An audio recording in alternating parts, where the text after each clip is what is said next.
Have you ever heard of Project Sumpak? It's a piece of history not many are familiar with, but back in the early 1980s, the Philippines was on the brink of a major breakthrough in military technology.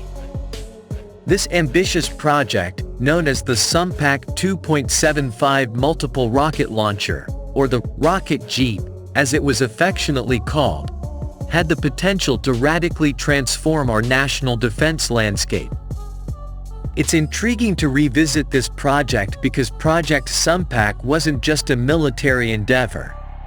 It was a testament to our nation's ability to innovate and compete with global powers in defense technology.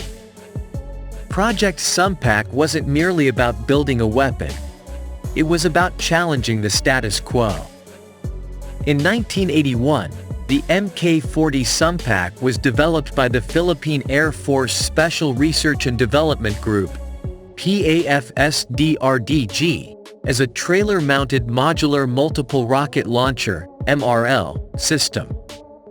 It was a bold declaration that the Philippines could do more than just import military technology, it could create it.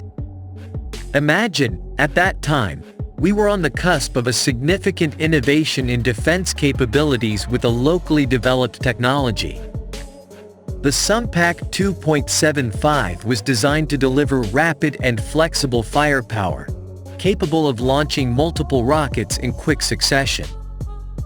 Its mobility, being mounted on a jeep, meant it could be swiftly deployed across the varied terrains of our archipelago. This strategic advantage would have positioned the Philippines to be better prepared for potential threats, making us more self-reliant in defending our sovereignty. However, like many visionary ideas, not all reached their full potential. The early 1980s were a time of significant political and social upheaval in the Philippines. Following the historic EDSA revolution in 1986, which marked the end of a dictatorial regime, many government projects were reassessed or discontinued. Project Sunpac unfortunately became one of the casualties of these sweeping changes. The project was shelved, leaving behind a lingering question of what could have been in the history of our nation's defense. Imagine if Project Sunpac had continued, the Philippines' military capabilities could have been on an entirely different trajectory today. We might be known not only as a buyer of military equipment but also as a producer and innovator. Picture a Philippines equipped with a range of homegrown rocket systems, specifically designed to meet the unique challenges of defending an archipelago like ours. Looking back, it's hard not to wonder, what if Project Sunpac had been given the resources and attention it deserved? What if the drive to innovate had persisted? Perhaps today, the Philippines would be recognized not just for its resilience, but for its technological prowess in defense.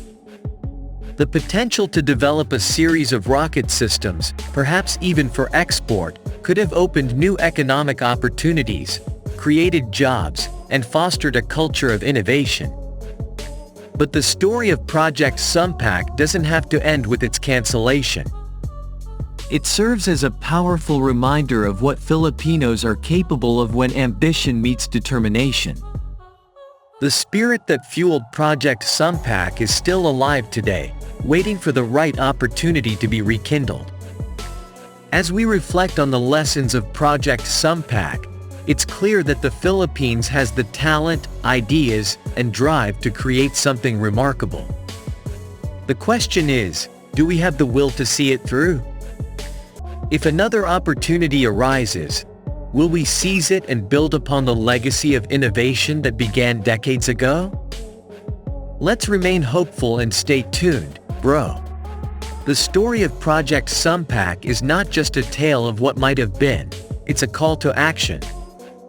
It proves that with the right vision and determination, the Philippines can once again aspire to stand shoulder to shoulder with the world's best in military technology. The potential is there.